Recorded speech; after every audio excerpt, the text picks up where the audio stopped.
to another episode of the E-commerce Lab by Ecomcy, the place of everything related to Amazon FBA parallel and e-commerce. My name is Vincenzo Toscano, your host, founder and CEO of Ecomcy, and today we bring you another special guest. Her name is Joie Roberts, and she's one of the managing partners at MC Insiders, which is one of the top communities in the Amazon space to basically help sellers to scale their business on Amazon. Today, we're going to be talking about a little bit about her journey as a seller as well, because she also did an amazing exit in the Amazon space. And then we're going to be touching about some of the interesting things that Joy likes to specialize on, which is basically everything around product development and launching those products. So, Joy, it's a pleasure to have you here on the show, and thank you for being here. How are you doing? I am great. Thank you for having me. I'm excited to have this conversation. Thank you. Thank you. It's a pleasure. And the first time I actually first met you was over 1 week ago. We were doing this Q4 summit with Amy. And to be honest, I was blown away by, the amount of content you were dropping there. And a lot of people were basically, sharing amazing feedback about your content. And after that, I thought to myself, I also have to have her on my podcast. And I've been following as well everything you guys have been doing at MC Insiders, and you're definitely making some good noise in the space with all the success stories. And it's definitely a pleasure to have you here because I also want to pick a little bit of your brain and see how we can drop some gold nuggets, as they call it, for the Amazon community.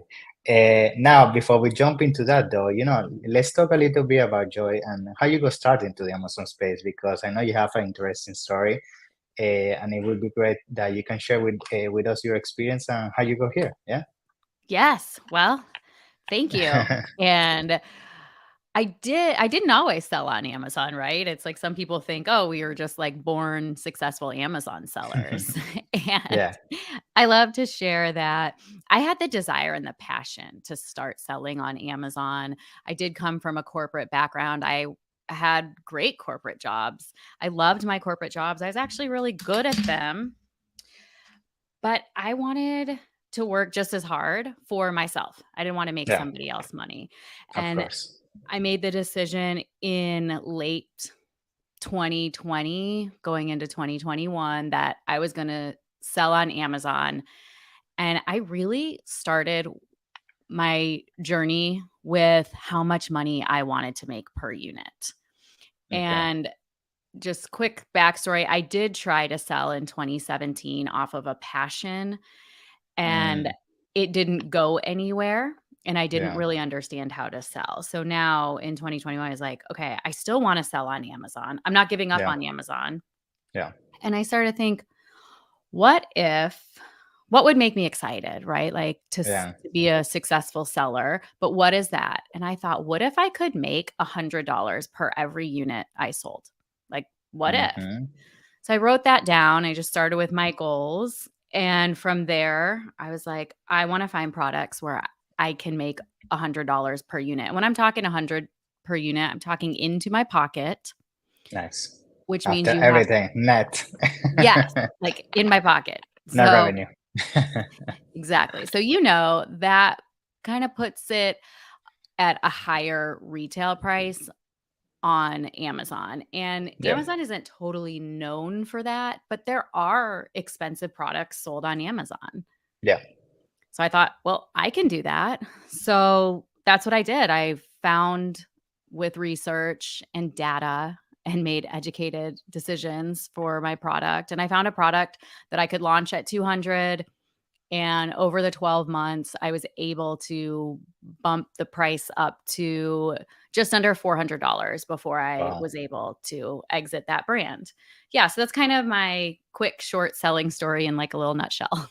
Wow, I love it. And this is something that I feel is super important, this basically journey that you did as an Amazon seller, because I feel sometimes we get caught into the mentality that to be a successful Amazon seller is all about big volume, like seven, eight figure, figure, and I feel like that is making people so sick sometimes into falling into the trap that it's all about revenue, and they don't focus on the profits of things.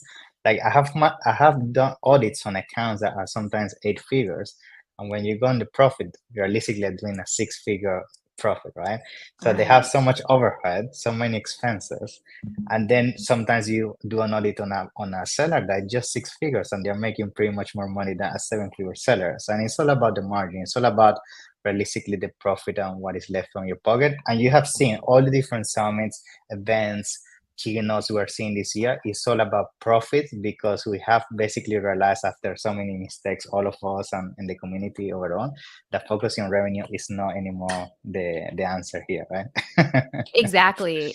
And you have to be excited to sell. And I believe that people get excited when they have the money coming in, and you can do Yeah, what you want with the money. Reinvest it into new products or put it in your pocket. Doesn't matter as much what you do with the money. It's that you're excited and the margins are there to actually have a company. Otherwise, I hate to say it, sometimes it's just a hobby. yeah. I mean, money's coming in, but it's fake money, we can call it, because it's not touching you, you know? Yeah, and I don't wanna offend anybody. That's just I know why it I is a wanted to reality. make money. Of course. Now, let's jump into the topic that I had in mind, and we were having this conversation before starting the episode.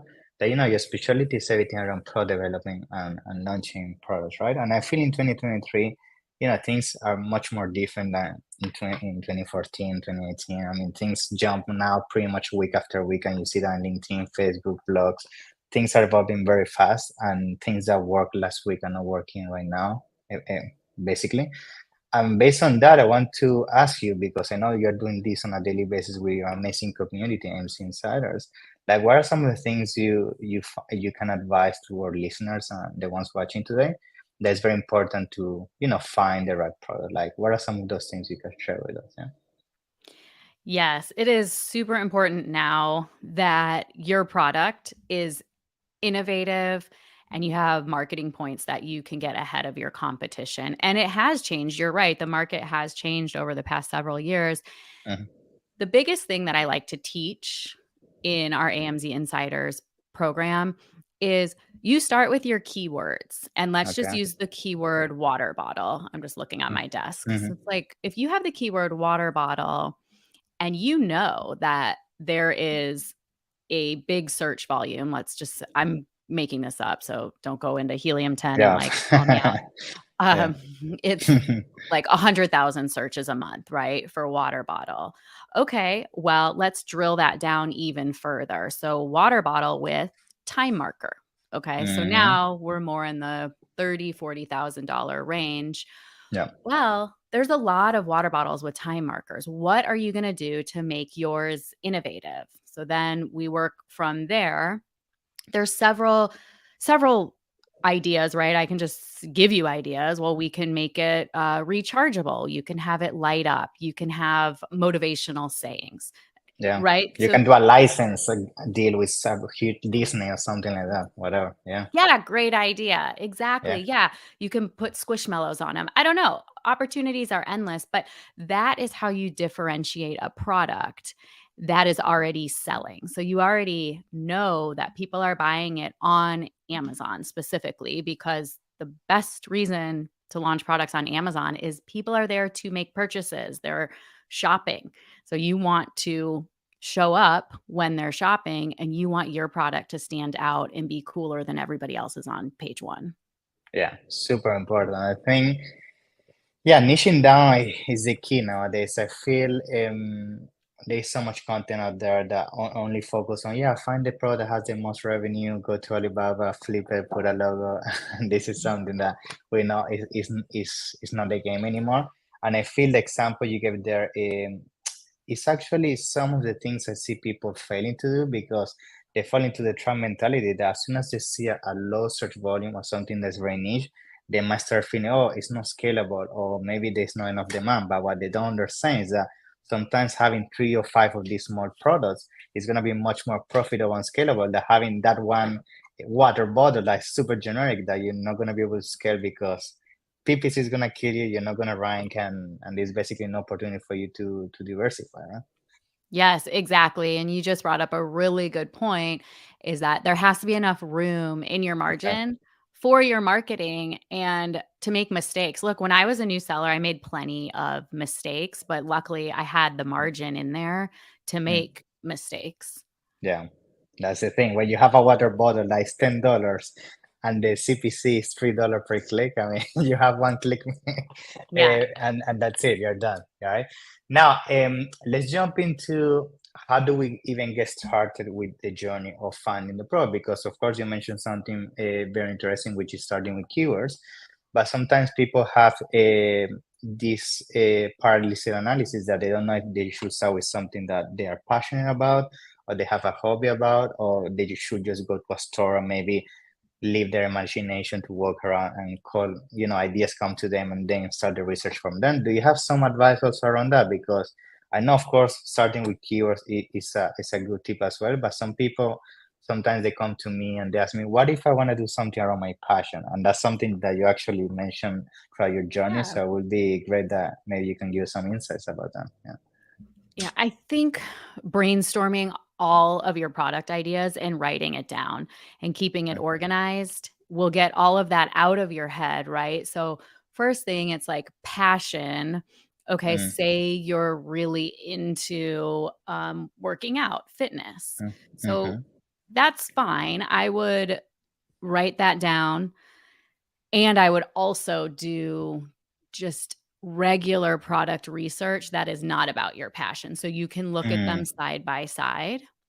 okay.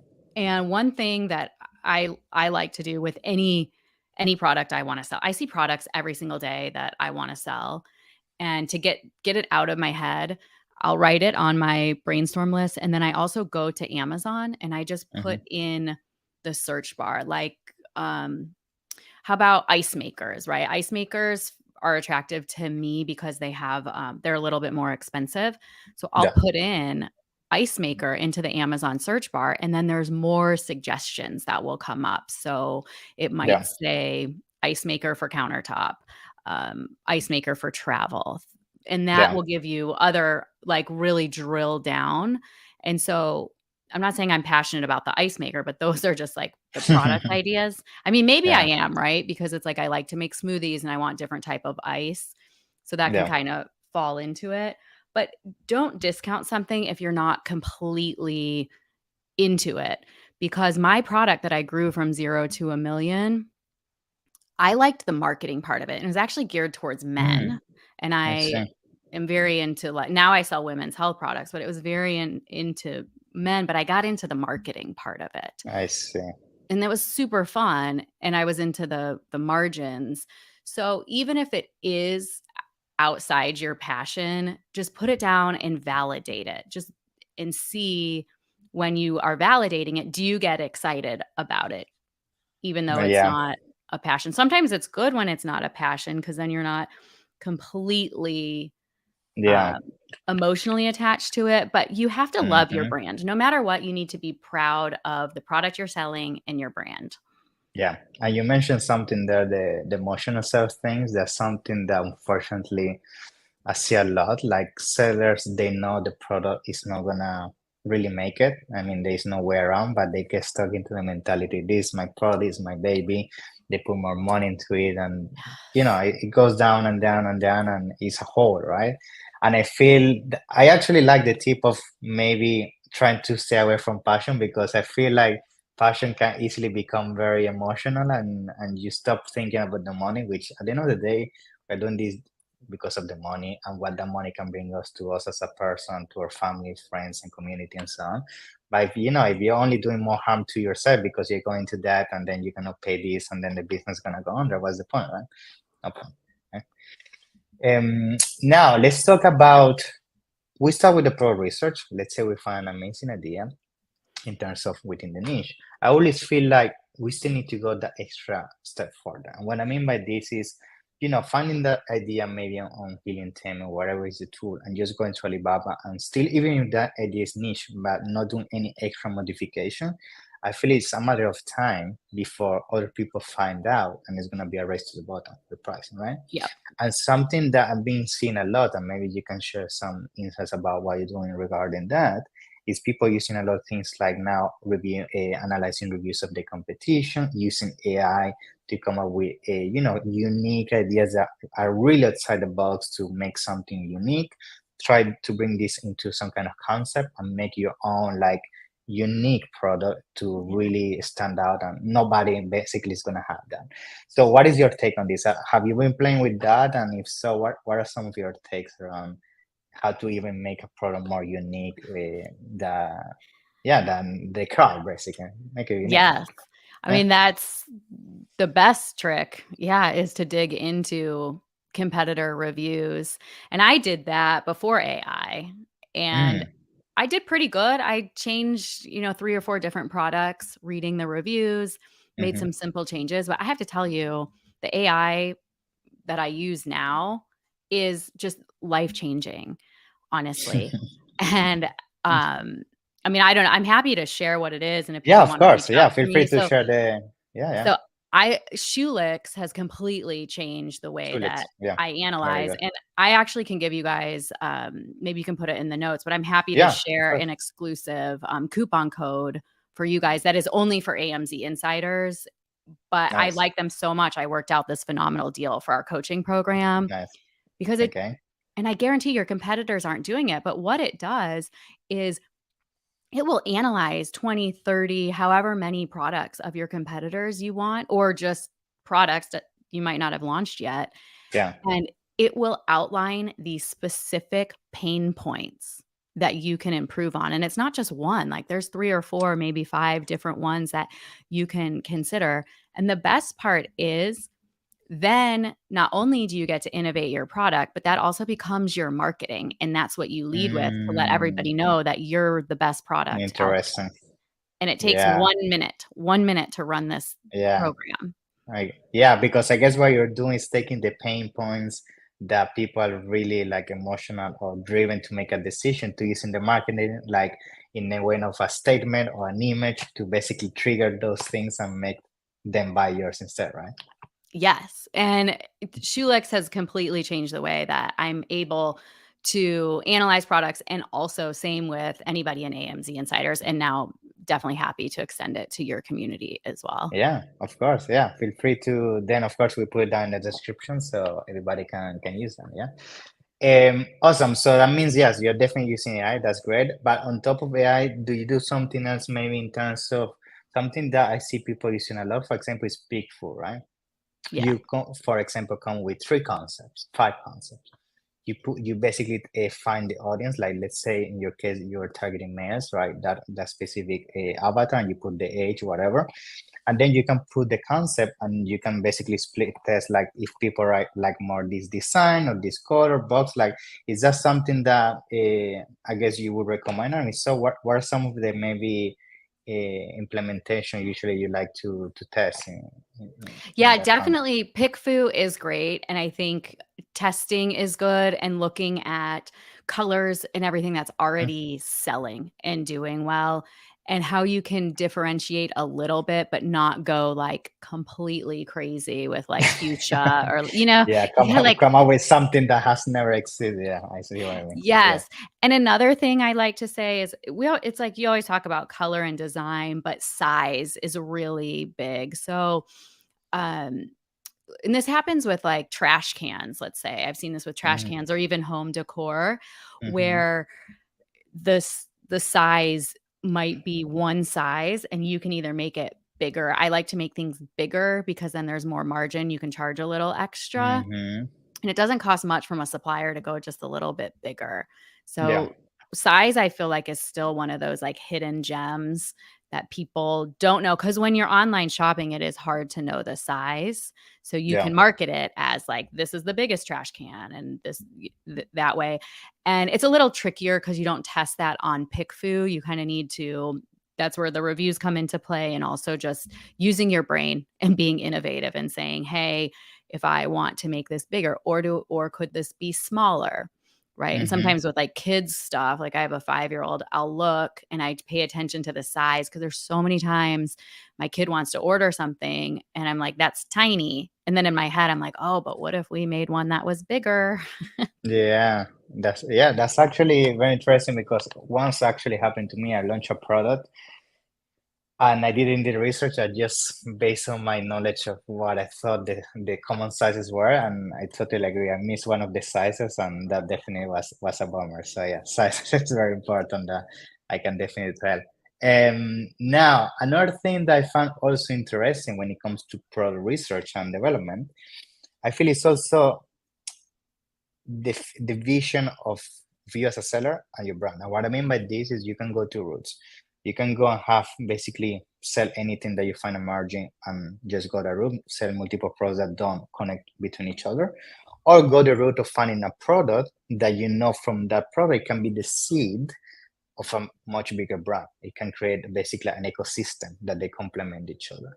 Mhm. So basically, what I want to go from here is that based on what you've been seeing in the space, and I'm pretty sure you're so familiar with everything that happened with aggregators, people exiting, Right. and people and all this panorama. What do you feel is realistically a better business decision? And I know this is also gonna always gonna go down to the personal reasons, but in the high level, is it better to focus on random pros that maybe are not gonna have a brand long term and ecosystem, or is it always better to focus on having that ecosystem and come up with maybe 5, 10 SKUs down the line? What is your take on that in product development? Yeah. Yeah. I am all brand focused. Okay. And as somebody who's exited a brand, they really are looking for categories, brands that all fit together, Mm-hmm. and you don't wanna have something random in there. So if you're selling pets, you don't wanna have, like, a random, like, Supplement. yeah, supplement or baby outfit, because then at the end when your store maybe at the beginning, you're like, "Who cares? I'm making an extra $10,000 a month." Yeah. But then when you if you do wanna sell or somebody comes to you and wants to buy it, then you have to spend money on lawyers and backing that out It's and a mess. separating it because they don't Yeah. want your mess. So I say keep your account very clean as if you're going to sell it to somebody someday. And hey, if you want to sell in other categories, just open a new brand. Like ask Mm-hmm. Amazon, get permission to open another brand, explain to Amazon why you want another brand or get another account.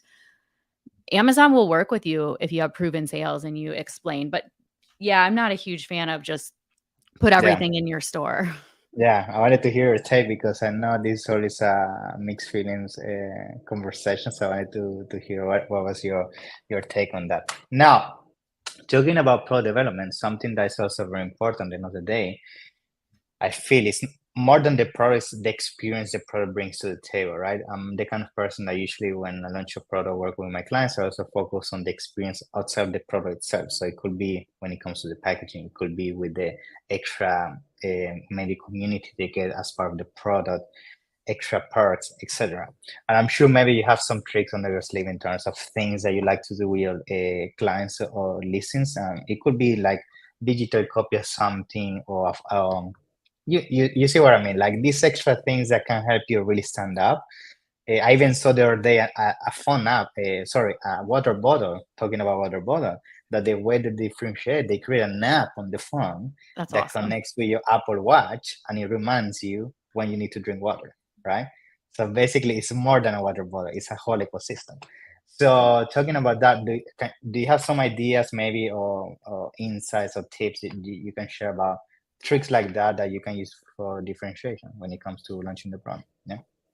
I mean, I think that's a home run. If you can create an app Yeah. and it's the ecosystem, but you're also able to connect with your customers every time they open your app. Like that to That's me, crazy. Yeah. yeah, is a home run. And then I think everything has shifted in 2023 and going into 2024 Mhm. of really pulling people into your photos and your brand story. Mhm. And Yeah. Amazon has given, if you're brand registered, you now have there's A plus content and then the A plus premium content, right? So Amazon is saying, hey, sellers, if you want to convert better and have more sales, you need to be using good photography and videos to pull everybody in, and I think that's a shift.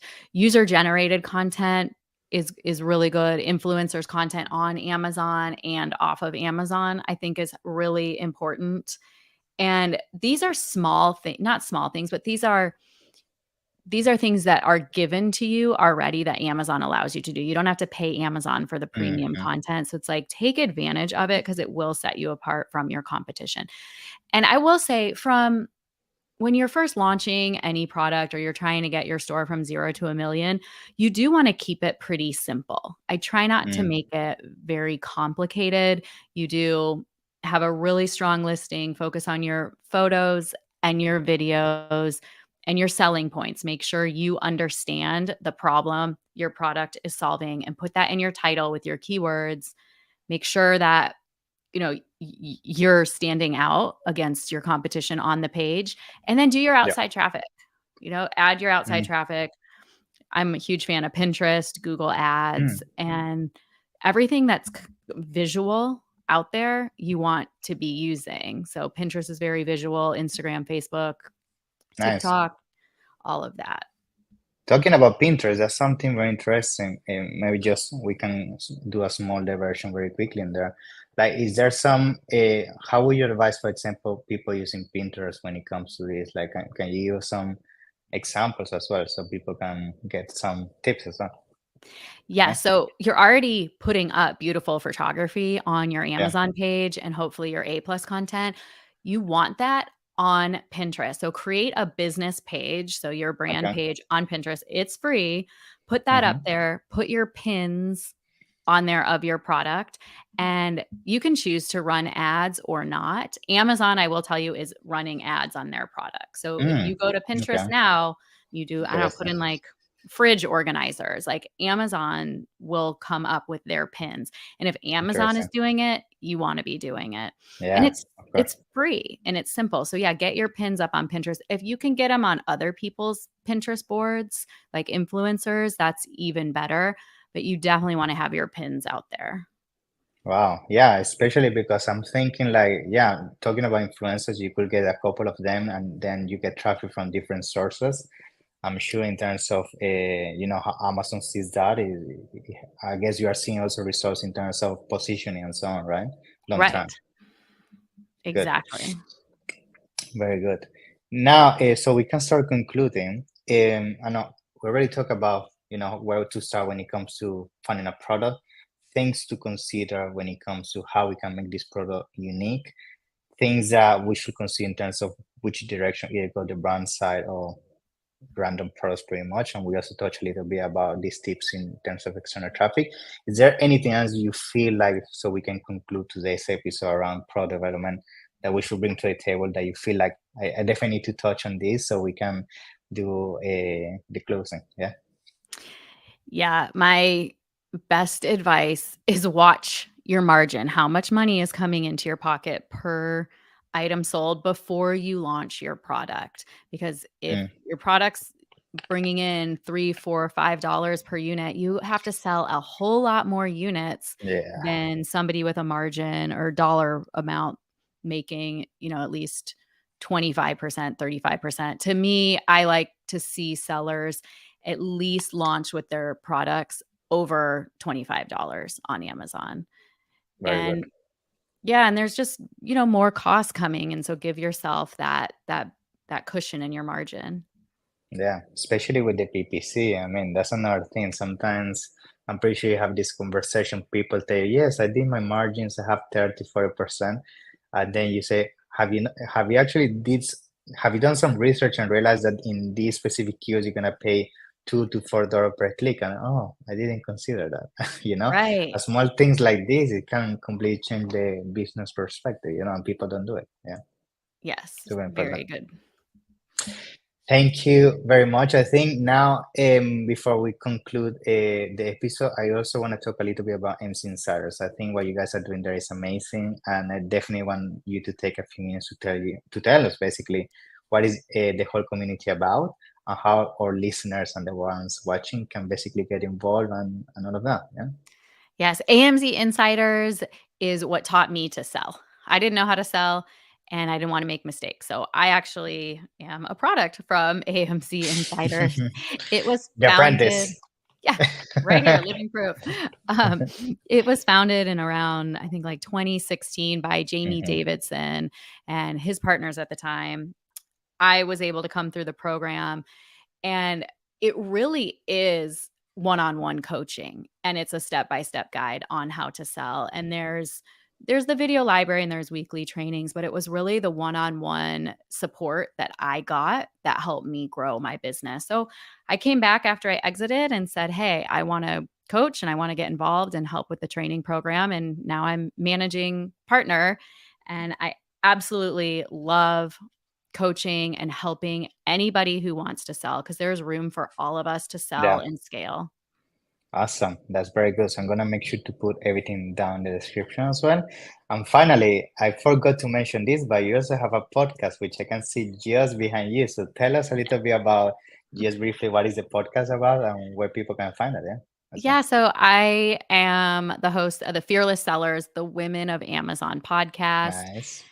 And I designed it to celebrate sellers and women sellers, but really all sellers that are just doing amazing, great things in the Amazon space as sellers, and Nice. just shed light on it. And yeah, I absolutely have a big passion for sharing sellers' stories. Love it. Yeah. So thank you very much for sharing that. I'm also gonna put that in the notes. And more than that, Joy, I want to thank you for being here. I mean, thank you for all your knowledge and sharing your time with us. It's been a pleasure. And I'm sure this is gonna be the first of many episodes. In the meantime, yeah, thank you for being here. It's been a pleasure. Yeah. Thank you. Thank you.